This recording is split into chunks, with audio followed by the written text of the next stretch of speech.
ದೇವನೂರು ಮಹಾದೇವ ಅವರ ಒಡಲಾಳ ಕಾದಂಬರಿಯ 4ನೇ ಅಧ್ಯಾಯಕ್ಕೆ ನಾವು ಪ್ರವೇಶ ಮಾಡ್ತಾ ಇದ್ದೀವಿ. ಕಳೆದ ಅಧ್ಯಾಯದಲ್ಲಿ ಶಿವನ ಅವನ ಓದಿನ ಹಂಬಲ ಮತ್ತು ಪಾಪ ಮೂಲಭೂತ ಸೌಕರ್ಯ ಕೂಡ ಇಲ್ಲ, ದೀಪಕ್ಕೆ ಎಣ್ಣೆನೂ ಇಲ್ಲದೆ ಇರತಕ್ಕಂಥ ಬಡತನದ ಬೇಗೆಯನ್ನು ಲೇಖಕರು ತುಂಬ ಸಹಜವಾಗಿ ಸರಳವಾಗಿ ಅಲ್ಲೇಗಿದೆಯೋ ಹಾಗೆ ಕಟ್ಟಿಕೊಡ್ತಾರೆ. ಇದಾದಮೇಲೆ ಈ ಒಂದು 4ನೇದರಲ್ಲಿ ಮತ್ತೆ ನಮ್ಮ ಸಾಕವ್ವನ ಆ ಹುಂಜದ ತುಡಿತ ಇಲ್ಲಿ ಮತ್ತೆ ಕಾಣಿಸ್ಕೊಳ್ಳುತ್ತೆ. ತುಂಬ ಚೆನ್ನಾಗಿದೆ, ಒಳ್ಳೆಯ ಒಂದು ಕಥಾ ನಿರೂಪಣೆ ಮತ್ತು ಸಂಭಾಷಣೆ ಇರತಕ್ಕಂಥ ಭಾಗ. ಕೇಳಿಸ್ಕೊಳ್ತಾ ಹೋಗೋಣ. ಅಲ್ಲೊಂದು ಇಲ್ಲೊಂದು ಹೊಗೆಯಾಡಿದವರ ಮನೆಗಳ ಹಿಟ್ಟಿನ ಮಡಕೆ ಸದ್ದುಗಳು ಏಳ್ತಾ ಬೀಳ್ತಾ ಬಂದು ಸಾಕವ್ವನ ಕಿವಿಯಲ್ಲಿ ನಿಂತು ಕರೆಯೋಲೆ ನೀಡಿದವು. ಸಾಕವ್ವ ಶಿವನ ಕರೆದಳು. ಶಿವು ಬಂತಲೆ, ಬಾಪು ಒಸಿ ನಾನು ನುಂಜನ ನೋಡ್ಕೊಂಡು ಬರೋವು ಅಂತಳು. ಶಿವು ಆವು ಅಂದು ಹುಂಜ ಇದ್ದಿದ್ರ ಬಂದಿರೋದು, ಈಗ ಕತ್ಲಲ್ಲಿ ನಂಗ್ರ ಎದ್ರಕ ಹೋಗಂಬವು ಅಂದನು. ಸಾಕವ್ವ ಕಾಲು ನೀಟಿ ಕೂತವಳು ಅಂದಳು, ಅದ್ಯಾಕ ನಾ ಇಲ್ವಾ, ನೀ ಇದ್ರ ಯಮ್ದವರು ಓಡೋಯ್ತಾರ. ಶಿವುಗೆ ತನ್ನ ಕಣ್ಣುಗಳಿಗೆ ತಂದುಕೊಳ್ಳಲು ಸಿಗಲಿಲ್ಲ. ಬೆಪ್ಪುಗಣ್ಣು ಬಿಟ್ಟು ನೋಡ್ತು. ಸಾಕವ್ವ ಅಂದಳು, ಅವ್ರಿಗ ಆಲ್ದ ಮರದ ಗಾತ್ರ, ಮೀಸ, ದಾರಂದಗಲ ಹಲ್ಲು, ಅವರು ನಿನ್ನ ಎಳ್ಕೊಂಡೋದ್ರ?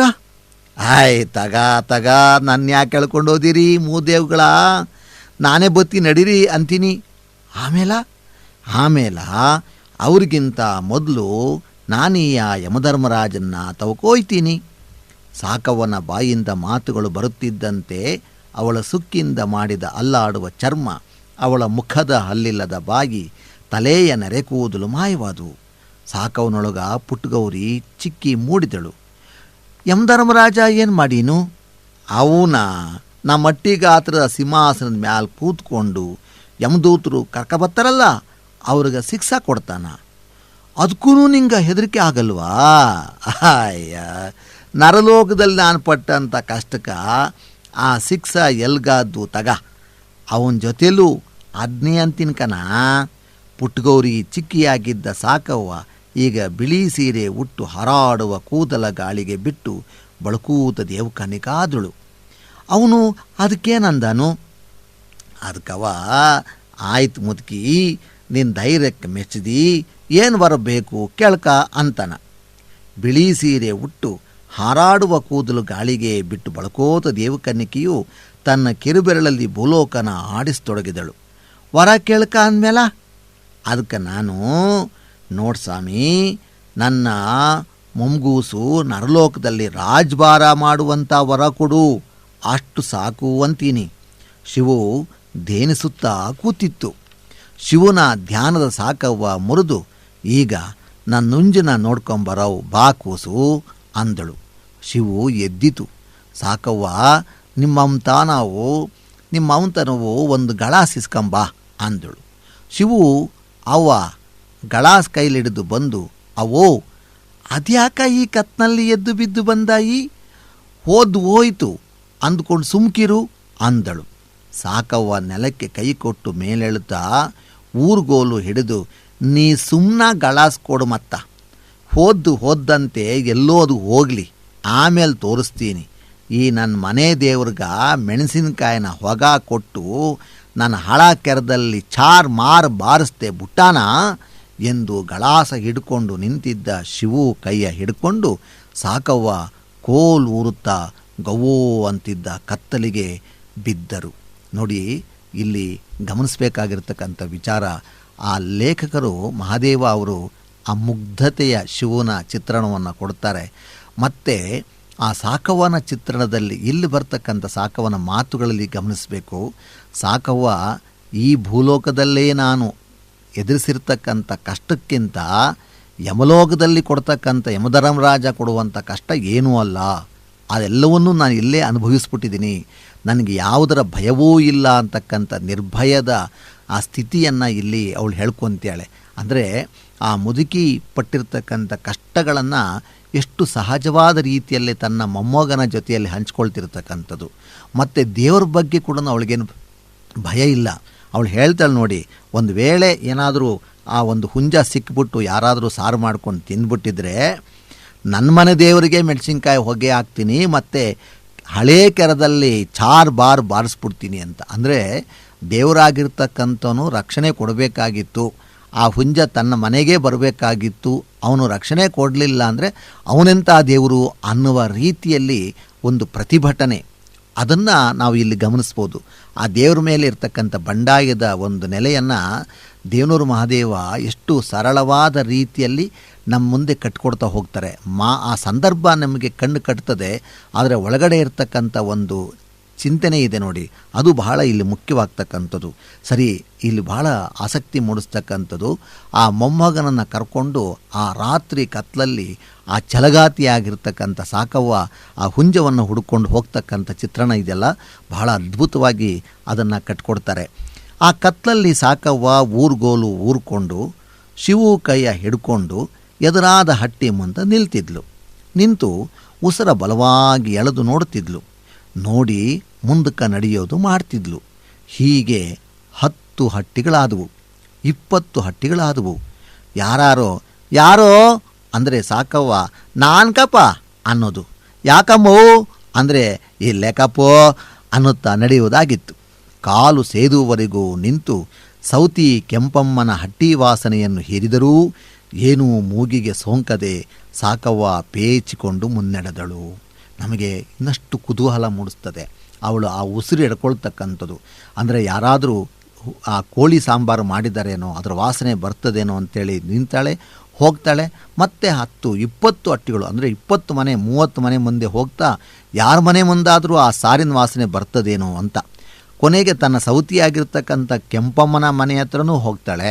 ಆದರೆ ಆ ಕೆಂಪಮ್ಮನ ಮನೆಯಲ್ಲೂ ಕೂಡ ಈ ಕೋಳಿ ಸಾಂಬಾರಿನ ವಾಸನೆ ಅವಳಿಗೆ ಬರೋದಿಲ್ಲ. ಬಹಳ ಮನಸ್ಸಿಗೆ ಒಂಥರ ಪೇಚ್ಕೊಳ್ತಾಳೆ, ಅಯ್ಯೋ ಏನಪ್ಪ ಸಿಗಲಿಲ್ವಲ್ಲ ಅಂತ. ಹೀಗಾಗುತ್ತಿರಲು ಒಂದು ಬಲವಾದ ವಾಸನೆಯು ಸಾಕವ್ವನನ್ನು ಒಂದು ಹಟ್ಟಿ ಬಾಗಿಲಿಗೆ ಎಳೆದು ತಂದು ನಿಲ್ಲಿಸಿತು. ಅದು ಪರ್ವತಯ್ಯ ಅಂಬೋರ ಹಟ್ಟಿ. ಆ ಪರ್ವತಯ್ಯಗೂ ಸಾಕವ್ವಗೂ ಸುತ್ತೂ ಬಳಸಿ ನಂಟಾಗಬೇಕಾಗಿತ್ತು. ಸಾಕವ್ವ ದಾರಂದ ತಟ್ಟಿ, ಅಮ್ಮೇ ತಾಯಿ ಯಾರವ್ವ ಒಳಗ ಅಂದಳು. ಪಾರ್ವತಯ್ಯನ ಹೆಂಡತಿ ದೇವೀರಮ್ಮ ಬಾಗಿಲು ತೆಗೆದು, ಬನ್ನಿ ಅಮ್ಮ ಒಳಕ್ಕ, ಏನು ಬಂದ್ರಿ ಅಂದಳು. ಸಾಕವ್ವ ಉಸಿರೆಳೆದು ಒಳಬಂದಾಗ ಪರ್ವತಯ್ಯ ಉಂಟ ಕೂಂತಿದ್ನು. ಸಾಕವ್ವ ದೇವರಮ್ಮಗ, ತಾಯೇ ಮಾರಿ ಹಬ್ಬದ್ದು ಪಾವು ಅಕ್ಕಿ ಉಳ್ದಿತ್ತು, ಅದ ನನ್ನ ಮೊಮ್ಮಗೂಸ್ಗ ಬೇಯಿಸಿವಿನಿ. ನಮ್ಮ ಕೇರಿಲಿ ಯಾರವ ಹಿಟ್ಟು ಮಾಡಿಕೊಂಡು ಉಣ್ಣೋರು, ಅದಕ್ಕೆ ನಿಮ್ಗಟ ಏಟು ಉದುಕದ ನೀರು ಬಂದೀವನ್ ಕಣವ ಅಂದಳು. ದೇವಿರಮ್ಮ ಶಿವು ಕೈಲಿದ್ದ ಗಳಾಸಿಗೆ ಒಂದಿಷ್ಟು ಉದುಕ ತಂದು ಊದಲು. ಸಾಕವ್ವ ಬತ್ತಿ ನನ್ನ ಕಂದ ಅಂದುಬಿಟ್ಟು ಹೊರಬಂದ ಮೇಲೆ ಗಮ್ಗುಡುತ್ತಿದ್ದ ಗಳಾಸ ಮೂಗಿಗೆ ಹಿಡಿದಳು. ಆಮೇಲೆ ಉದುಕದಲ್ಲಿದ್ದ ತುಂಡು ತೆಗೆದು ಶಿವುಗೆ ಕೊಟ್ಟು ತಿಂದು, ಬಾಡಯ್ಯನ ನೋಡು ಕೂಸು ಅಂದಳು. ಶಿವ ಅದನ್ನೊಣೆದು, ಬಾಡ್ಕಲಮೈ ಅಣಬಾ ಅಂತು. ಸಾಕವ್ವ ಎಲೆಲ ಅಂದುಕೊಂಡು ಇನ್ನುಳಿದ ಹಟ್ಟಿಗಳ ವಾಸನೆಯ ಜಪ್ತಿ ಮುಂದುವರೆಸಿ ಸುಸ್ತಾಗಿ ಕೊನೆಗೂ ಹಟ್ಟಿ ಮುಟ್ಟಿದಳು. ಆ ಸಾಕವ್ವ ಎಷ್ಟು ರೀತಿಯಲ್ಲಿ ಪರೀಕ್ಷೆ ಮಾಡ್ತಾಳೆ. ಎಲ್ಲೋ ಒಂದು ಕಡೆ ವಾಸನೆ ಬಂತು ಅಂದ ತಕ್ಷಣ ಪರ್ವತಯ್ಯ ಅನ್ನೋರ ಮನೆ ಹತ್ರ ಹೋಗ್ತಾಳೆ. ಅಲ್ಲೂ ಕೂಡ ಜೊತೆ ಮಾತಾಡ್ತಾಳೆ. ಎಷ್ಟು ಸಹಜವಾಗಿರ್ತಕ್ಕಂಥ ಆ ಗ್ರಾಮೀಣ ಭಾಷೆಯನ್ನು ಇಲ್ಲಿ ದೇವನೂರು ಮಹಾದೇವ ಅವರು ಬಳಸ್ತಾರೆ. ಅವರು ಬನ್ನಿ ಒಳಕ ಅಂತಕ್ಕಂಥದ್ದು, ಮತ್ತು ಆ ಸಾರಿಗೆ ಉದುಕ ಅಂತಕ್ಕಂಥದ್ದು. ಮಾರಿ ಹಬ್ಬದಲ್ಲಿ ಒಂದು ಅರ್ಪಾವು ಅಕ್ಕಿ ಇತ್ತಂತೆ, ಅದನ್ನು ಬೇಯಿಸಿದ್ಲಂತೆ. ಅಂದರೆ ನನಗೆ ಒಂದು ನೆಪ ಬೇಕಲ್ಲ, ಯಾರ ಮನೆಗೆ ಏನು ಸಾರಿದೆ ಇಸ್ಕೊಂಬರ್ಬೇಕು ಅಂದರೆ ಕೇಳಬೇಕಲ್ಲ, ಸುಮ್ಮನೆ ಸಾರು ಕೇಳೋಕ್ಕಾಗೋದಿಲ್ಲ. ಹೀಗಾಗಿ ಅಂತೂ ಪಾಪ ಅದು ಅಣಬೆ ಸಾರು ಅಂತ ಗೊತ್ತಾಗ್ತದೆ, ಅವಳಿಗೆ ನಿರಾಸೆ ಆಗ್ತದೆ, ಅದು ಕೋಳಿದಲ್ಲ ಅಂತ. ಅಲ್ಲಿ ಹಟ್ಟಿ ಸೂರಡಿಯಲ್ಲಿ ಚೆಲುವಮ್ಮ ಮತ್ತು ನೆರೆಮನೆ ಕಾಳಕ್ಕ ನಿಂತಿದ್ರು. ಸಾಕವ್ವ ಶಿವ ಒಳ ಹೋಗಲು ಆಮೇಲೆ ಕಾಳಕ್ಕ, ಅತ್ಗೆಮ್ಮರ ಒಂದು ಬದುಕು ಕೇಳ್ತೀನಿ ಇಲ್ಲ ಅನ್ಬೇಡಿ ಅಂದಳು. ಆಗ ಚೆಲುವಮ್ಮ, ಏನು ಹೇಳ್ತಾಯಿ, ಇದ್ರುವಿ ಇಲ್ಲ ಅಂದನಾ ಅಂದಳು. ಆ ಕಾಳಕ್ಕ, ಏನೂ ಇಲ್ಕನ್ನಿ ಅತ್ಕಮ್ಮ, ಒಲೆ ಮೇಲೆ ಹಿಟ್ಟು ಬಂದೀನಿ, ಹಸಿಟ್ಟು ಸಾಲ್ದಿಯ ತೆಳ್ಳಗಾಗದೆ ಒಂದು ಪಾವು ಹಸಿಟ್ಟು ಕೊಟ್ರಿ, ನಾಳೆ ಮಿಲ್ ಮಾಡಿಸ್ಕೊಂಡು ಬಂದಮೇಲೆ ಕೊಟ್ಬಿಡ್ತೀನಿ ಅಂದಳು. ಚೆಲುವಮ್ಮ ಹಣೆ ಮುಟ್ಕೊಂಡು, ನನ್ನ ಕಣ್ಣಾನು ಇಲ್ಲಕ್ಕ ತಾಯಿ, ಇದ್ರ ನಾನು ಇಲ್ಲ ಅಂತಿದ್ನಾ ಅಂದಳು. ಕಾಳಕ್ಕನ ಮುಖದ ರೀತಿ ಆ ಕತ್ನಲ್ಲಿ ಕಾಣಿಸ್ತಿರಲಿಲ್ಲ. ಚೆಲುವಮ್ಮ ದಾರಂದಾವ ಮುಚ್ಚಿ ಒಳಬಂದರು. ಸಾಕವ್ವ ಮಾಮೂಲಿ ಜೋಗದಲ್ಲಿ ಕೂತಿದ್ದು ಕೊನೆಗೂ ಸಿಗ್ಲಿಲ್ವಲ್ಲಪ್ಪ ಶಿವನೇ, ಅದು ಸಾಕನಾ, ನಾನು ಎಷ್ಟು ಪಾಡ್ಪಟ್ಟಿದ್ನೋ ದೇವ್ರೇ, ಅಯ್ಯೋ ನನ್ನ ಮನೆ ದೇವ್ರೇ, ಹಾಳು ಮರುಮಗ್ನೇ, ನಿನ್ನ ಕಣ್ಣು ಬಿಟ್ಕೊಂಡು ಕೂತಿದೆಯೋ ಇಲ್ಲ ಕಣ್ಣು ಮುಚ್ಕೊಂಡು ಕೂತಿದೆಯೋ ಎಂದು ಪೇಚಿಕೊಳ್ಳುತ್ತಿದ್ದಳು. ಗಳಾಸ್ತಲ್ಲಿದ್ದ ಉದುಕವನ್ನು ರೋಗಿಷ್ಠ ಹೈದನ ನಾಲುಗ ರುಚಿ ಪಟ್ಟುಕೊಂಡು ನೆತ್ತಿತ್ತು. ನೋಡಿ, ಅಲ್ಲೂ ಇದ್ರ ಮಧ್ಯೆನೂ ಕೂಡ ಆ ಕೋಳಿ ಸಾರಿನ ನಡುವೆ ಪಕ್ಕದ ಮನೆಯಲ್ಲೂ ಕೂಡ ಆ ಬಡತನ, ಆ ಒಡಲಾಳದಲ್ಲಿರ್ತಕ್ಕಂಥ ಹಸಿವಿನ ರೂಪಗಳನ್ನು ಇಲ್ಲಿ ನೋಡ್ಕೊತ ಹೋಗ್ಬೋದು. ಕಾಳಕ್ಕ ಬಂದ್ಬಿಟ್ಟಿದ್ದಾಳೆ, ಅವಳು ಮನೆಯಲ್ಲಿ ಮುದ್ದೆಗಿಟ್ಟಿದ್ದಾಳೆ. ಪಾಪ ಹಸಿ ಹಿಟ್ಟು, ರಾಗಿ ಹಿಟ್ಟು ಕಡಿಮೆ ಆಗಿಬಿಟ್ಟಿದೆ, ಅದು ಅಳಕ ಆಗಿಬಿಟ್ಟಿದೆ, ಮುದ್ದೆ ಕಟ್ಟಕ್ಕೆ ಬರ್ತಿಲ್ಲ. ಅದಕ್ಕಾಗಿ ಚೆಲುವಮ್ಮನ ಹತ್ರ ಬಂದಿದ್ದಾಳೆ. ಚೆಲುವಮ್ಮ ಕೂಡ ಇಲ್ಲ ಅಂದ್ಬಿಟ್ಲು. ಆ ಸಂದರ್ಭದಲ್ಲಿ ಬೆಳಗ್ಗೆ ಎದ್ದಿದ್ದರೆ ಕಾಳಕ್ಕನ ಮುಖದಲ್ಲಿ ಆಗಿರ್ತಕ್ಕಂಥ ಬದಲಾವಣೆಯನ್ನು ಹೇಗೆ ಅಂತ ಕಾಣಿಸ್ಬೋದಾಗಿತ್ತು. ಆದರೆ ಮುಖಕ್ಕಿಂತಲೂ ಇಲ್ಲಿ ಮನಸ್ಸಿನ ಭಾವನೆಗಳಿಗೇ ದೇವನೂರು ಮಹಾದೇವ ಅವರು ಒತ್ತನ್ನು ಕೊಡ್ತಾರೆ. ಬಹಳ ಪೇಚಾಡ್ಕೊಂಡಿದ್ದಾಳೆ. ಒಂದು ಕಡೆ ಸೀಟು ಇಲ್ಲ ಅಂತಕ್ಕಂಥ ಪೇಚಾಟಿಕೆ ಕಾಳಕ್ಕನಿಗಾದರೆ, ನನ್ನ ಆ ಕೋಳಿ ಹುಂಜ ಸಿಗಲಿಲ್ವಲ್ಲ ಅಂತಕ್ಕಂಥ ಪೇಚಾಟ ಇಲ್ಲಿ ಸಾಕವನಿಗೆ ಕಾಣಿಸ್ತಿರ್ತಕ್ಕಂಥದ್ದು. ಇದು 4ನೇ ಅಧ್ಯಾಯದಲ್ಲಿ ಬಂದಿರತಕ್ಕಂಥದ್ದು. ಮುಂದಿನ ಅಧ್ಯಾಯಕ್ಕೆ ಪ್ರವೇಶ ಮಾಡೋಣ. ರೋಗಿಷ್ಠ ಹೈದನ ಆ ನಾಲುಗ ರುಚಿ ಪಟ್ಕೊಂಡು 5ನೇ ಅಧ್ಯಾಯದಲ್ಲಿ ಏನಾಗ್ತದೆ ಅಂತ ನೋಡ್ತಾ ಹೋಗೋಣ. ರೋಗಿಷ್ಠ ಹೈದನ ನಾಲ್ಗ ರುಚಿ ಪಟ್ಕೊಂಡು ನೆಕ್ಕುತ್ತಿರುವಾಗೆ ಹೊರಗಿನ ಕತ್ತಲಿನಿಂದ ಕಾಳಣ್ಣ ಒಳಗಿನ ಕತ್ತಲಿಗೆ ಬಂದನು. ಹಟ್ಟಿ ಗೌಗುಡುತ್ತಿತ್ತು. ಕಾಳಣ್ಣ ಬೆನ್ಮೇಲಿದ್ದ ಗೋಣಿ ಚೀಲದ ಹೊರೆನ ಹಜಾರದ ಒಲೆ ಮುಂದೆ ಇಳುಕಿ ಕುಗ್ಗಿದ ದನೀಲಿ ಹೆಂಡ್ತಿನ ಕರೆದನು. ಮೂಟೆ ಹೊತ್ತು ಭಾರಕ್ಕೆ ಸಣ್ಣಗೆ ಬೆವುತೂ ಇದ್ದನು. ಕಿರುಮನೆ ದೀಪದ ಬೆಳಕು ಇಣುಕಿ ನೋಡಿ ಒಳಕ್ಕೂತು. ಬಂದು ನಿಂತ ಹೆಂಡತಿಗೆ ಕಾಳಣ್ಣ ಹೊಲಮುಂದ ತುರುಕತ್ಸು, ಒಂದಿಷ್ಟು ಬೆಳಕು ಮಾಡು ಅಂತನು. ಅವಳು ಜೋಳದ ತರುಗನ್ನು ಕಿರುಮನೆಯಲ್ಲಿ ಜೀವ ಇಟ್ಕೊಂಡು ಉರಿಯುತ್ತಿದ್ದ ಸೊಳ್ಳಿಂದ ಉರಿ ಮಾಡಿಕೊಂಡು ತಂದು ಆ ಉರಿಗೆ ಕಸ ಕಡ್ಡಿ ತರುಗು ತುಂಬಲು ಅಲ್ಲಿ ಹೊಗೆಯೊಡನೆ ಬೆಳಕು ಎದ್ದಿತು. ಆ ಬೆಳಕಿಂದ ಹಟ್ಟಿ ಒಳಗಲನ್ನು ಒಂದೇ ಸಲಕ್ಕೆ ಕಾಣುವಂತಾಯಿತು. ಕಾಳಣ್ಣ ಚೀಲದ ಅರ್ಧದಷ್ಟು ಎದ್ದಿದ್ದ ಬೆಂಕಿ ಉರಿ ಹತ್ತಿರದಲ್ಲೇ ನೆಲಕ್ಕೆ ಸುರಿಯಲು ಕಡಲೆಕಾಯಿ ಚೆಲ್ಲಿಕೊಂಡು ಒಂದು ಗುಡ್ಡೆ ಆಯಿತು. ಅಲ್ಲೇ ಸಾಕವ್ವ ಗೋಡೆಗೊರಿಗೆ ಕಾಲು ನೀಟ್ಕೊಂಡು ತಲೆ ಸುತ್ತಲೂ ಜೊಯೋ ಎಂತಿದ್ದ ಸೊಳ್ಳೆಗಳೊಡನೆ ಹೋರಾಡುತ್ತಿದ್ಲು. ಕುಂತವನ ಮುಖಕ್ಕೆ ಇಲ್ಲಿದ್ದ ಬೆಳಕೋಗಿ ಬೀಳುತ್ತಿತ್ತು. ಆ ಬೀಳುತ್ತಿದ್ದ ಬೆಳಕನ್ನು ಆ ಮುಖ ಹೀರುತ್ತಾ ಸಾಕವ್ವ ಉರಿಯುತ್ತಾ ಕುಂತಂತೆ ಕಾಣುತ್ತಿದ್ಲು. ಕಾಳಣ್ಣ ಬಾಯಿಗೆರಡು ಕಾಳಿಟ್ಟು, ಅವೋ ಬಾ, ಅಲ್ಯಾಕೆ ಕುಂತಿದ್ದಿ ಅಂತಲೇ ಸಾಕವ್ವ ಬಾಪು ಶಿವು ಎಂದು ಕೈಗೆ ಕರೆದಳು. ಅಂದರೆ ಇಲ್ಲಿ ಕಾಳಣ್ಣ ಕತ್ತಲಿಂದ ಕತ್ತಲಿಗೆ ಬರ್ತಾ ಇದ್ದಾನೆ. ಅಂದರೆ ಅವನಿಗೂ ಕೂಡ ಜೀವನದಲ್ಲಿ ಹೊರಗಡೆನೂ ಕತ್ತಲು ಒಳಗಡೆನೂ ಕತ್ತಲು. ಆ ಕತ್ತಲನ್ನು ಹಸಿವನ್ನು ನೀಗಿಸ್ಕೊಳ್ತಕ್ಕಂಥ ಮಾರ್ಗಕ್ಕಾಗಿ ಒಂದು ಚೀಲ ಕಡಲೆಕಾಯಿ ತಂದುಬಿಟ್ಟಿದ್ದಾನೆ. ಅದನ್ನು ಮನೆ ಮಂದಿ ಎಲ್ಲರನ್ನೂ ಕರಿತಾನೆ. ಮೊದಲು ತಾಯಿನ ಕರಿತಾನೆ. ಆ ತಾಯಿಗೆ ಹುಂಜ ಕಳೆದೋಗಿರ್ತಕ್ಕಂಥ ಒಂದು ರೋಷ ಇದೆ, ಒಂದು ದುಃಖ ಇದೆ. ಅದರ ಮಧ್ಯೆ ಅವಳು ಆ ಬೆಂಕಿಯ ಬೆಳಕಿಗೆ ಅವಳ ಮುಖವೂ ಕೂಡ ಕೆಂಪಾಗಿ ಕಾಣಿಸ್ತಿತ್ತಂತೆ. ಇಳಿದೇರುತ್ತಿದ್ದ ಬೆಂಕಿ ಮುಂದಕ್ಕ ಬಂದ ಸಾಕವ್ವ ಶಿವು ಕೂತರು. ಆ ಬೆಂಕಿ ಉರಿ ಭೂಮತಾಯ ನಾಲಿಗೆಯಂತೆ ಹೊಗೆ ಕಕ್ಕುತ್ತಾ ಸೊಳ್ಳೆ ಕ್ರಿಮಿ ಕೀಟಾದಿಗಳ ಉಸಿರು ಕಟ್ಟಿಸುತ್ತಾ ಅಲ್ಲಿಂದೆದ್ದು ಹಟ್ಟಿಯ 4 ಮೂಲಕೂ ಚಾಚುತ್ತಿತ್ತು. ಕಾಳಣ್ಣ ಹೆಂಡತಿ ತರಲೆ ಪುರುಳೇನ ಉರಿಗೆ ತಳ್ಳುತ್ತಾ ನಡುಮನೆಗೆ ಬನ್ರವ್ವ, ಅದೇನು ಮಾಡಿರಿ ಅಂದಳು. ಅಲ್ಲಿಂದ ಗೌರಮ್ಮ ಪುಟ್ಟಗೌರೀರೂ ಬಂದರು.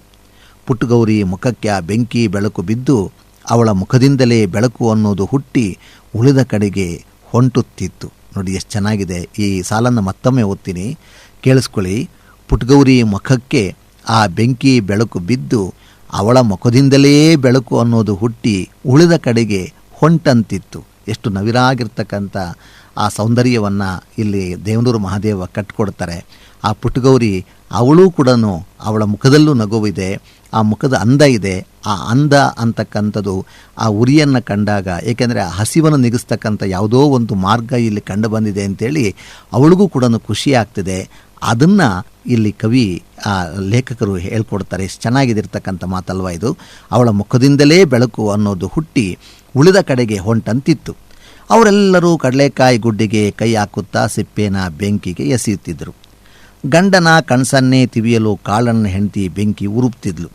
ಅಲ್ಲಿಂದ ಮುಖ ತೆಗೆದು ಚೆಲುವಮ್ಮಗೆ ತಾಯೇ ಬಾ ನೀನೂ ಬಿ ಅಂದಳು.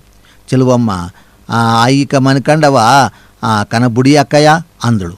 ಕಾಳಣ್ಣನ ಹೆಂಡತಿ ಆದೊಳ್ಳೆ ಸರಿಕನ ಐಕಳು ಏಳಿಸ್ಕೊಂಡು ಬವ್ವ ಎಂದು ಎದ್ದು ಕಿರುಮನೆಗೆ ಬಂದು ಚೆಲುವಮ್ಮನ 2ನೇ ಹೈದನ ಎಬ್ಬಿಸಿ ಅದರ ಕೈ ಹಿಡಿದುಕೊಂಡು ಬಂದಳು. ಚೆಲುವ ಅಮ್ಮ ಮಲಗಿದ್ದ ಕೂಸಿಗೆ ದುಪ್ಟಿ ಸರಿ ಮಾಡಿ ಉಳಿದೆರಡ ಪಿಸುಗುಟ್ಟಿ ಎಬ್ಬಿಸಿ ಕಣ್ಣುಜ್ಜುತ್ತಿದ್ದ ಅವುಗಳಿಗೆ ಒಂದೊಂದು ಕೈಯ ಹಿಡಿದುಕೊಂಡು ಬಂದು ಕಾಳಣ್ಣನ ಹೆಂಡತಿ ಪಕ್ಕ ಕೂರಿಸಿದಳು. ಚೆಲುವಮ್ಮ ಕೂತವಳು ಮತ್ತೆದ್ದು ಕಿರುಮನೆಯಲ್ಲಿ ಉರಿಯುತ್ತಿದ್ದ ಸೊಳ್ಳು ತಂದು ಪೆಟ್ಟಿಗೆ ಮೇಲಿಟ್ಲು. ಗೌರಮ್ಮ ಅದ್ಯಾಕ ತೆಗಿರಿ ಅಂತಲೇ ಚೆಲುವಮ್ಮ ಇರ್ಲಿ ಬುಡಿ ಎಂದು ಕೈಯ ಬಾಯಾಡಿಸಲು ಕೂಡಿದಳು. ಆ ಬೆಂಕಿ ಹೊಯ್ಯಾಗ್ತಾ ನೆರಳಾಗ್ತಾ ಬೆಳಕಾಗ್ತಾ ಸುತ್ತು ಕುಂತವರ ಮ್ಯಾಲ ಚೆಲ್ಲಾಡ್ತಿತ್ತು. ಪೆಟ್ಟಿ ಮೇಲಿದ್ದ ಸೊಳ್ಳು ತನ್ನ ಬೆಳಕನ್ನು ಅವರ ಬೆನ್ನಿಗೆ ತನ್ನ ಶಕ್ತಾನುಸಾರ ಮುಡಿಸ್ತಿತ್ತು. ಆಗ ಒಳಬಂದ ಸಣ್ಣಯ್ಯ ಚಿಲುಕ ಹಾಕಿ ಕಡಲೆಕಾಯಿ ಎಡೆದು ಕಾಳು ಮಾಡುತ್ತಿದ್ದ ತನ್ನ ದೊಡ್ಡ ಹೈದನ ಪಕ್ಕದಲ್ಲಿ ಕೂತು ಬೆಂಕಿಗೆ ಕೈ ಹಿಡಿದು ಏನಪ್ಪ ಸಿಳಿಸೂನಾ ಅಂದನು. ಈಗಾಗಲೇ ಎಲ್ಲರ ಕೈ ಅನುಕೂಲಕ್ಕಾಗಿ ಕಡಲೆಕಾಯಿದು 2 ಗುಡ್ಡವಾಗಿದ್ದು ಅಲ್ಲಿಂದ ರೇಷ್ಮೆ ಹುಳುಗಳ ತಟ್ಟೆಗೆ ಸೊಪ್ಪಾಕಿದಂಥ ಸದ್ದು ಹುಡುತಿತ್ತು. ಅಲ್ಲಿ ಅಕಸ್ಮಾತ್ ಸದ್ದು ನಿಂತಲ್ಲಿ ಹೊರಗಿನ ಕಪ್ಪಗಳ ವಟವಟ ಕಿವಿಗೆ ಮುಡುತ್ತಿತ್ತು. ಹೊರಗೊಂದು ನಾಯಿ ಬೊಗಳುತ್ತಿತ್ತು. ಆ ಎಲ್ಲವನ್ನು ಮಾರಿಗುಡಿ ಹಾರ್ಮನಿ ದನಿ ತನ್ನ ಒಡಲಿಗೆ ಹಾಕಿಕೊಳ್ಳುತ್ತಿತ್ತು. ನೋಡಿ ಎಷ್ಟು ಆ ಚಿತ್ರಣವನ್ನು ಗಮನಿಸಬೇಕಿಲ್ಲಿ. ಅಂದರೆ ರೇಷ್ಮೆ ಹುಳ 4ನೇ ಜ್ವರಕ್ಕೆ ಬಂದಾಗ ಆ ನೇರಳೆ ಹಿಪ್ನೇರಳೆ ಆ ಸೊಪ್ಪನ್ನು ಸರ ಸರ ಸರ ಸರ ತಿನ್ನುವಂತೆ ಅಲ್ಲಿದ್ದಂಥ ಮಕ್ಕಳು ಮರಿ ಎಲ್ಲರೂ ಕೂಡ ಹಸಿವಿನಿಂದ ಕಂಗೊಟ್ಬಿಟ್ಟಿದ್ದಾರೆ. ಅವರಿಗೆ ಆ ಕಡಲೆಕಾಯಿಯನ್ನು ರಭಸವಾಗಿ ತಿಂತಿದ್ದಾರೆ. ಅದರ ಮಧ್ಯೆ ಏನಾದರೂ ಸ್ವಲ್ಪ ನಿಂತರೆ ಹೊರಗಡೆ ಇರತಕ್ಕಂಥ ಕಪ್ಪೆಗಳ ಆ ಕೂಗಾಟ, ನಾಯಿ ಮತ್ತು ಹಾರ್ಮೋನಿಯಂ ದನಿಯನ್ನು ಅಲ್ಲಿ ಬರ್ತಿತ್ತು ಅಂತ ಹೇಳ್ತಾರೆ. ಅಂದರೆ ಅಷ್ಟೊಂದು ಮಟ್ಟಿಗೆ ತಲ್ಲೀನರಾಗಿ ಆ ಸಾಕವ್ವನ ಮಕ್ಕಳೆಲ್ಲರೂ ಕೂಡ ಕಡಲೆಕಾಯಿ ತಿನ್ನೋದರಲ್ಲಿ ಅವರು ಮುಳುಗಿಬಿಟ್ಟಿದ್ದಾರೆ. ಸಣ್ಣಯ್ಯ ಮಾತಾಡ್ತಾನೆ ನೋಡಿ. ಸಣ್ಣಯ್ಯ ಮಳೆಗೆಲ್ಲ ಬಂದದೇನಾ? ಕಾಳಣ್ಣ ಯಾವರಿಂದ ಮಳೆ ಬರೋದು? ಮಳೆ ಬಂದದಂತ ಮಳ ಸಾಕವ್ವ, ಈ ಸುಡುಗಾಡು ಊರ್ಗ ಮಳೆ ಬೇರೆ ಕೇಳ್ತಕ್ಕ. ಕಾಳಣ್ಣ ನಾನು ಸುಮಾರು ಊರು ಸುತ್ತದೋನು. ಆ ಎತ್ತಪ್ಪನವ್ರು ಕಟ್ಟಿರೋ ದನದ ಅಟ್ಟಿ ನೋಡಿದ್ರ ಕಣ್ಣು ಕಳ್ಕಲ್ ತಲವಲಗಿ. ಸಣ್ಣಯ್ಯ ನಾನು ನೋಡಿಲ್ವಣ್ಣ, ಅದ ನಡೀತಾ ಇದ್ರೂ ಮುಗಿದೇ ಬಡ್ಡಿ ಮಗಂದು. ಕಾಳಣ್ಣ ನಮ್ಮವ್ವ ಅಂತೇದೇನಾದರೂ ಕಡಿಸಿದ್ರ ಇನ್ನೆಂಗ ಆಡ್ತಿದ್ದೋ ನೋಡಿ. ಸೂಕ್ಷ್ಮವಾಗಿ ಬೆಳಿಗ್ಗೆ ತನ್ನ ಹಟ್ಟಿ ತನ್ನ ಮನೆಯನ್ನು ಸರಿಯಾಗಿ ನೋಡ್ಕೊಂಡಿಲ್ಲ ಅಂಥೇಳಿ ಅವಳು ಬೈದಿದ್ನಲ್ಲ, ಅದೆಲ್ಲ ಕಾಳಣ್ಣ ನೆನಪು ಮಾಡ್ಕೊತಾನೆ. ಹಾಗಾಗಿ ಒಂದು ನೆಪ ಇಟ್ಕೊಂಡು ಹೇಳ್ತೇನೆ, ಅಷ್ಟು ದೊಡ್ಡದಾಗಿರ್ತಕ್ಕಂಥದ್ದನ್ನು ಅವರು ಕಟ್ಟಿಬಿಟ್ಟಿದ್ದಾರೆ ಅವರು ಎತ್ತಪ್ಪನವರು. ಆದರೆ ಇಲ್ಲಿ ಇಷ್ಟಕ್ಕೆ ನಮ್ಮಮ್ಮ ಆ ರೀತಿ ಜೋರು ಮಾಡ್ತಾಳೆ. ಅವರು ಕಟ್ಟಿರೋ ಥರ ಉದ್ದನೆಯ ಆ ಒಂದು ದನದ ಕೊಟ್ಟಿಗೆ ಕಟ್ಟಿದರೆ ಏನಾಗ್ತಿತ್ತು ಅಂತ. ಕಾಳಣ್ಣನ ಮಾತು ಕೇಳಿ ನಗೆ ಎದ್ದದ್ದು ಸುಮಾರು ಹೊತ್ತು ಅಲ್ಲಿ ಸಂತೋಷದಿಂದ ಇತ್ತು. ಆಗ ಶಿವು ಕಡಲೆಕಾಯಿ ಬೆಂಕಿಗೆಸೆದು ಸುಟ್ಕೊಂಡು ತಿಂತಿದ್ನು. ಮಗನ ಮಾತಿಗೆ ಸಾಕವ್ವ ನೀವಿದ್ದೀರಲ್ಲಪ್ಪ ಹುಲಿಯಂಗ 3 ಜನ ಗಂಡ್ಮಕ್ಳು ಕಟ್ಸಿ ಅಂದಳು. ಆಗ ದಾರಂದ ಕುಟಿ ಸದ್ದು ಬಂದು ಇವರ ಮಾತು ಅಲ್ಲಿಗೆ ನಿಂತು ಅದ್ಗೊಮರ ಅನ್ನೋ ದನಿ ಹೊರಗಿನಿಂದ ಬಂದಿತ್ತು. ಕಾಳನ ಹೆಂಡತಿ ದಾರಂದ ತೆಗೆದು ಯಾರ ಅಂತಲೇ ಕಾಳಕ್ಕನ ದನಿಯು ನಾನು ಅಂತು. ಕಾಳಕ್ಕ ಕತ್ತಲಲ್ಲಿ ಕಾಣಿಸ್ತಿರ್ಲಿಲ್ಲ. ಅವಳ ದನಿಯು ಅದ್ಗಮರ ನನ್ನ ಗಂಡುಗೂಸು ಹಸ್ಕೊಂಡು ಅಳ್ತಾ ಮಲಗದೆ 3 ದಿನದಿಂದಲೂ ಕಳ್ಕಂಬಳಕ್ಕೆ ಕರೆಯೋರು ಯಾರೂ ದಿಕ್ಕಿಲ್ಲ, ಏನಾದರೂ ಇದ್ರ ಒಂದಿಷ್ಟು ಕೊಡಿ ಎಂದಿತು. ಅಲ್ಲಿಂದ ಕಾಳಣ್ಣ ಹೆಂಡತಿ ಬಂದು ಕರಗುತ್ತಿದ್ದ ಕಡಲೆಕಾಯಿ ಗುಡ್ದಿಂದ ಸೆರಗ 4 ಬೊಗಸ ಹಾಕ್ಕೊಂಡು ಗೆದ್ದಳು. ಸಾಕವ್ವ ಕೈ ಸನ್ನೆ ಮಾಡಿ ಸೊಸ ಕರೆದು ಅವಳ ಮಣ್ಣಿಂದ ಮತ್ತೊಂದು ಬೊಗಸ ತೆಗೆದು ಗುಡ್ಡಕ್ಕೆ ಹಾಕಿದಳು. ಆಮೇಲೆ ಕಾಳಣ್ಣನ ಹೆಂಡತಿ ಬಿರುಬಿರನೆ ಹೊರಬಂದು ನಡೆದು ಬರೀ ಸೆರಗಿನಲ್ಲಿ ಒಳಬಂದಳು. ಅಂದರೆ ಇಲ್ಲಿ ಹಸುವಿನ ಇನ್ನೊಂದು ರೂಪವನ್ನು ಹೇಳ್ತಾಳೆ. ಪಾಪ ಆ ಕಾಳಣ್ಣ ಹೆಂಡತಿ ಅವಳು ಬಂದಿದ್ದಾಳೆ ಅಂತಲೇ ಕಾಳಕ್ಕನ ಧ್ವನಿ ಅವಳು ಹೇಳ್ತಾಳೆ ನಾನು ಅಂತ. 3 ದಿನದಿಂದ ಪಾಪ ಊಟ ಮಾಡಿಲ್ವಂತೆ. ಆ ಮಗು ಗಂಡು ಮಗು ಪಾಪ ಅಳ್ತಾ ಮಲಗಿದೆ, ಏನಾದರೂ ಇದ್ದರೆ ಕೊಡಿ ಅಂತೇಳಿ ಬಡವರ ಮನೆಗೆ ಇನ್ನೊಬ್ಬ ಬಡವಿ ಬಂದು ಕೇಳ್ತಕ್ಕಂತಹ ಒಂದು ಸ್ಥಿತಿ, ಅಸಹಾಯಕ ಸ್ಥಿತಿ. ಆ ಹಸಿವಿನ ರೂಪದ ನಾನಾ ರೂಪಗಳು ಇಲ್ಲಿ ಕಾಣಿಸ್ಕೊಂತಿರ್ತಕ್ಕಂಥದ್ದು. ಕೊನೆಗೆ ಅಲ್ಲಿರ್ತಕ್ಕಂಥ ಒಂದು ಆ ಸಂಬಂಧ ನೋಡಿ. ಆ ಚೆಲುವಮ್ಮ ಇಲ್ಲ ಅಂತ ಕಳಿಸಿದ್ರೆ ಇಲ್ಲಿ ಕಾಳಣ್ಣ ಆ ಹೆಂಡತಿ ಅವಳೇನು ಮಾಡ್ತಾಳೆ, ಅವಳು ಒಂದಷ್ಟು ಕಡಲೆಕಾಯನ್ನು ತೆಗೆದುಕೊಂಡು ಹೋಗಿ ಕೊಡ್ತಾಳೆ. ಕೊಟ್ಟಾಗ 3 ಬೊಗಸೆ ಹಾಕ್ಕೊಂಡ್ರೆ ಅದರೊಳಗೊಂದು ಬೊಗಸೆಯನ್ನು ಸಾಕವ್ವ ತೆಗೆದು ವಾಪಸ್ ಹಾಕ್ತಾಳಂತೆ. ಅಂದರೆ ಇಲ್ಲಿ ಮಾನವ ಸಂಬಂಧಗಳು, ಮಾನವನ ಆಲೋಚನೆಗಳು ಯಾವ ರೀತಿ ಇರುತ್ತೆ ಅನ್ನೋದನ್ನು ಎಷ್ಟು ಚೆನ್ನಾಗಿ ಕಟ್ಕೊಡ್ತಾರೆ ದೇವನೂರು ಮಹಾದೇವ. ಸರಿ, ಅವಳು ಕೊಟ್ಟು ಬರ್ತಾಳೆ. ಅಲ್ಲಿದ್ದವರು ಬಾಯಾಡಿಸುತ್ತಾ ಯಾವುದನ್ನು ಗಮನಿಸದೇ ಇದ್ದರು. ಕಡಲೆ ಬೀಜ ಹೊಟ್ಟಗ ಸಿಪ್ಪೆ ಬೆಂಕಿಗ ಬೀಳ್ತಾ ಇದ್ವು. ಆ ರೀತಿಯಲ್ಲಿದ್ದಾಗ ಕಾಳಣ್ಣ, ಆ ಎತ್ತಪ್ಪನವ್ರ ದನದ ಹಟ್ಟಿ ಇರಲಿ, ಅಲ್ಲಿರೋ ದನ ಎಮ್ಮೆ ತಾನೇ ಏನಯ್ಯ ಸಣ್ಣಯ್ಯ, ಒಂದೊಂದು ಆನೆ ಥರ ಹುಟ್ಟಿದವಪ್ಪೋ ಅವು ಸಾಕವು. ಅಂಥ ಒಂದು ಎಮ್ಮೆ ಸತ್ರಿಗಪ್ಪ ನಮ್ಮ ಕೇರಿ ದಾರಿದ್ರನಾರು ಇಂಗ್ತದ ಅಂದರು. ಅಂದರೆ ಒಂದು ಎಮ್ಮೆ ಸತ್ತೋಗ್ಬಿಟ್ರೆ ಅದರಿಂದಲೇ ನಮ್ಮ ಈ ಇಡೀ ಈ ಹಟ್ಟಿಲಿರ್ತಕ್ಕಂಥ ಜನರ ಹೊಟ್ಟೆಗೆ ಒಂದಷ್ಟು ಆಹಾರ ಸಿಗ್ತದೆ ಅನ್ನೋದನ್ನು ಸಾಕವು ಹೇಳ್ತಾಳೆ. ಅವೈ ಸುಮ್ಕಿರುವಸಿಯ, ನೀನು 3 ಕಾಸನ್ನ ಕೊಳ್ಳೋದಕ್ಕೆ ಅಷ್ಟು ಪಾಡ್ಪಟ್ಟೆ, ಇನ್ನು ಅವ್ರಿಗೆ ಎಮ್ಮೋದ್ರ ಇನ್ನೆಂಗಾಗೋದು ಅಂದರು. ಅಂದರೆ ನೀನು ಆ ಹುಂಜಕ್ಕೆ ಅಷ್ಟೊಂದು ನೀನು ಪೇಚಾಡ್ತಿದ್ದೀಯಾ, ಅಷ್ಟೊಂದು ದುಡ್ಡು ಕೊಡ್ತಕ್ಕಂಥ ಎಮ್ಮೆನೇ ಹೊಟ್ಟೋದ್ರೆ ಇನ್ನೇನು ಮಾಡ್ತಾರೆ ಅವರು ಅಂತ. ಕಾಳಣ್ಣ ಹೆಂಡ್ತಿ, ಸರಿಯಂಗಾಗಿದ್ರೆ ಆತಗಮ್ಮ, ಎತ್ತಪ್ಪನೇನ ದುಡಿದು ಬೆವರಿಳಿಸಿ ರಕ್ತ ಬಸ್ದು ಸಂಪಾದನೆ ಮಾಡಿದ್ದಾನ ತಗ, ಹೋದ್ರ ಅವನದೇನು ಓದದ್ದು, ಗುಡ್ಡ ಹಾಕಿರೋ ಬಡ್ಡಿ ದುಡ್ಡಿನಲ್ಲಿ ಒಂದು ಸಿವ್ರಕನ. ಅಂದರೆ ಆ ಎತ್ತಪ್ಪನೂ ಕೂಡ ಸಂಪಾದನೆ ಏನು ಶುದ್ಧವಾದದ್ದಲ್ಲ, ಬಡ್ಡಿ ದುಡ್ಡಲ್ಲಿ ಮಾಡ್ಕೊಂಡಿದ್ದಾನೆ, ಹೋಗಲಿ ಬಿಡು ಅನ್ನೋ ಒಂದು ಭಾವ. ಚೆಲುವಮ್ಮ, ಶಿವ ಅವ್ರ ಮಗಳು ಮದುವ ಇನ್ನೂವಿ ನನ್ನ ಕಣ್ಣೊಳಗ ಕುಂತದ ಕಣ್ರವ, ಬೋಂದಿ ಕಾಳ ಸಾಡು ಮಕ್ರಿಲಿ ಇಕ್ಕುದು ಎಲ್ಲರೂ ಉಂಟ, ಕೈ ನೀಡಿದವ್ರಿಗೆ ಒಂದೊಂದು ಬೊಗಸ, ಇಷ್ಟಿಷ್ಟು ಒಂದೊಂದು ಬೊಗಸ. ಕಾಳ ಹೆಂಡ್ತಿ, ನಮ್ಮ ಪುಟ್ಟಗೌರಿ ಮದುವಾನು ಹಂಗೆ ಮಾಡೋ ತಕಳಿ ಸಣ್ಣಯ್ಯ, ಆ ಮಟ್ಟಕ್ಕೆ ಮಾಡೋಕೆ ನಮ್ಗೆ ಆಗ್ತೀಗವ, ನಮ್ಮ ಕೈಲಿ ಸಾಗೋ ಅಷ್ಟು 4 ಜನ ಸರಿ ಅನ್ನಂಗೆ ಮಾಡೋ ತಕಳಿ. ನೋಡಿ, ಇಲ್ಲೂ ಒಂದು ಆಶಾಭಾವನೆ. ಒಂದು ಕಡೆ ಸಾಹುಕಾರನ ಜೊತೆಗೆ ತಮ್ಮ ಕುಟುಂಬವನ್ನು ಹೋಲಿಕೆ ಮಾಡ್ಕೊತಾರೆ, ಮತ್ತು ನಾವೇನು ಕಡಿಮೆ, ನಾವು ಕೂಡ ಅದೇ ಥರ ಮಾಡೋಣ ಅಂತಕ್ಕಂಥ ಒಂದು ಭಾವ, ಒಂದು ಅಲ್ಲಿ ಕಾಣಿಸ್ಕೊಳ್ತಕ್ಕಂಥ ಅದೇನು ಒಂದು ಆತ್ಮಸ್ಥೈರ್ಯ ಅನ್ನೋಣ ಅಥವಾ ಆ ಧೈರ್ಯ ಅಂದ್ಕೋಣ. ಆದರೂ ಕೂಡ ಮಾಡೋಣ ಬಿಡು ಅಂತಕ್ಕಂಥ ಒಂದು ಹುಮ್ಮಸ್ಸು ಕೂಡ ಕಾಣಿಸ್ಕೊಳ್ಳುತ್ತೆ. ಪುಟ್ಟಗೌರಿ ಬೆಂಕಿ ಝಳಕ್ಕೆ ತಿಳಿಯಾಗಿ ಬೆವರುತ್ತಾ ಕೂತಿದ್ಲು. ಸಾಕವ್ವ ಮಕ್ಕಳ ಮಾತುಗಳ ಮೆಲುಕು ಹಾಕ್ತಾ ಬಾಯಾಡಿಸ್ತಾ, ಅಷ್ಟು ಮಾಡ್ರಪ್ಪ ನನ್ನ ಕಂದಗಳ, ನಾನು ಕಣ್ಣು ಮುಚ್ಚೋ ಒಳಗೇನೆ ನನ್ನ 7 ಐಕಳಿಗೂ ಒಂದು ದಾರಿ ತೋರಿಸು ಅಂದಳು. ಅವನ ಮಾತಿಗೆ ಸಣ್ಣಯ್ಯ, ಅವನೀಗ ನಮ್ಮ ಕೈಲಿ ಮದುವೆ ಮಾಡಿಸ್ಕೊಳಕಳವ, ಯಾರು ನಿಂತಿರೋರು ಕಟ್ಕೊಂಡು ಬತ್ತಾನ ತಕ್ಕ ಅಂದನು. ಕಾಳಣ್ಣ ಶಿವಿಗೆ, ಐಲು ಆ ಚಿಕ್ಕಿ ಮಾವನು ನೀ ಕರ್ಕೊಬಾ, ಮತ್ತ ಹಾರ್ಮೋನಿ ಸದ್ದಿರ್ತಾವೋ ಇರ್ತಾನ, ಅವನು 7 ತಿನ್ನಲಿ ಅಂದನು. ಶಿವು, ಈ ಕತ್ನಲ್ಲಿ ನಾವು ಓದೋಣ ಅಂತು. ಪುಟ್ಟಗೌರಿ, ಬಾಪು ಅಲ್ಲಿ ನಾನು ನಿಂತ್ಕೋತೀನಿ, ನೀನು ಕರ್ಕೊಂಬರೈ ಅನ್ನಲು ಇಬ್ಬರು ಎದ್ದರು. ಆಗ ಗೋಡೆಗೆ ಮುಖ ಹಾಕಿ ಕುಂತು ಬೆಂಡಾಗಿದ್ದ ದುಪ್ಟಿ ಕಮಿಷರು ನಡೆಯುವುದ ರುಜುವಾತು ಪಡಿಸುತ್ತಾ ತೂರಾಡ್ತಾ ಅಲ್ಲಿಗೆ ಬಂತು. ಮುಂದಿಟ್ಟ ಕಡಲೆ ಬೀಜಗಳ ಒಂದೊಂದನೇ ತೆಗೆದು ನಿಧಾನವಾಗಿ ಬಾಯಿಗಿಟ್ಟುಕೊಳ್ಳಲಾರಂಭಿಸಿತು. ಪುಟ್ಟಗೌರಿ ಶಿವು ಕತ್ತಲಿಗಿಳಿದು ಅದರಲ್ಲಿ ಹತ್ತುತ್ತಾ ಇಳಿತಾ ನಡೆದರು. ಕಂಡಂದಾಜಲ್ಲೇ ಕಣ್ಣು ಮಣ್ಣು ಬಚ್ಚಲು ಬದಿನ ದಾಟಿಕೊಂಡು ಮಾರಿಗುಡಿ ತಿರುವಲ್ಲಿ ಪುಟ್ಟಗೌರಿ ನಿಂತಳು. ಮಾರಿಗುಡಿಲಿ ಆಗ ನಾಟಕದ ಪದ ಮಾತು ನಡೀತಾ ಇರಲಿಲ್ಲ. ಚಿನ್ಸ್ವಾಮಿ ಎಂಬವನು ಹಾರ್ಮೋನಿ ಮುಂದ ಆರ್ಭಟಿಸಿಕೊಂಡು, ಯಾರು ತಿಳಿಯರು ನಿನ್ನ ಭುಜ ಬರದ ಪಲಾಕ್ರಮ ಆಧರೆಯೋಳ್ ಎಂದು ಸಿನಿಮಾ ಪದವ ಕುಟ್ಟುತ್ತಿದ್ದನು. ಹಾರ್ಮೋನಿ ಮೇಷ್ಟ್ರು ಆವೇಶದಿಂದ ತಲಗೋಡಿಸ್ತಾ ಬಾರಿಸುತ್ತಿದ್ದರು. ಅವರು ಕಚ್ಚಿದ್ದ ಬೀಡಿ ಕೆಟ್ಟೋಗಿದ್ದರೂ ಅದರ ಬಾಯಲ್ಲೇ ಪದವ ಆಡ್ತಿತ್ತು. ತಬಲದ 5 ಇನ್ನೂ ಕಲಿಕೆದು, ಇನ್ನೂ ಉಗಿಸ್ಕೊಂಡನು ಅಂದುಕೊಂಡು ಮೆಲ್ಮೆಲ್ಲಿಗೆ ತಪ್ಪು ಕುಡ್ತಿತ್ತು. ಮಾರಿಗುಡಿಯ ತೊಲೆಗೆ ಕಟ್ಟಿದ್ದ ಲಾಟಿನ್ನಿಂದ ನೆಗಿತಾಗಿದ್ದ ಬೆಳಕು ಅದರ ಕೆಳಗಿದ್ದ 10 ಜನರ ಮೇಲೆ ಬೀಳ್ತಿತ್ತು. ಅದರ ಆಚೆಗೆ ಮುಸುಕು ಕತ್ತಲಾವರಿಸಿದ್ದು, ಅದರ ಆಚೆಗೆ ಮುಖ ಕಾಣಿಸಿದಂಥ ಕತ್ತಲು ನಿಂತಿತ್ತು. ಅಲ್ಲಿಂದ ಎಳುತ್ತಲಿದ್ದ ಬೀಡಿ ಹೊಗ ಹಾಡುವವನ ಆರ್ಭಟಕ್ಕೆ ತಕ್ಕಂತೆ ಅಲ್ಲಿದ್ದವರ ತಲೆಯ ಮೇಲೆ ನಲಿತಾ ಇತ್ತು. ಹಾಡ್ತಿದ್ದ ಚಿನ್ನಸ್ವಾಮಿ ಮಾರಿಗುಡಿಯೇ ವಾಲಾಡುವಂತೆ ಹಾಡುತ್ತಿದ್ದನಾದ್ದರಿಂದ ಅಲ್ಲಿದ್ದ ಜನವೂ ವಾಲಾಡ್ತಾ ಪದಕ್ಕೆ ತಕ್ಕಂತೆ ತಮ್ಮ ದೇಹವನ್ನು ತಾಳ ಕುಡ್ತಿದ್ರು. ಪುಟ್ಟಗೌರಿನೂ 4 ಹೆಜ್ಜೆ ಮುಂದೆ ಬಂದು ನಿಂತಿದ್ದಳು. ಮಾವನ ಬೆರಳಿಡಿದು, ಶಿವು, ಮಾವೋ ಹಿಟ್ಟುಂಡ್ಕೊಂಡು ಬರುವಂತೆ ಬಾ ಗುರುಸಿದ್ದು, ನೀ ನಡ ನಾ ಬತ್ತೀನಿ. ಶಿವು, ಬಾ ಮಾವ ಹೋಗವ ಗುರುಸಿದ್ದು, ತಾಡು ಹೋಗವು. ಶಿವು, ಬಾ ಮಾವ ಗುರುಸಿದ್ದು, ತಾಡು.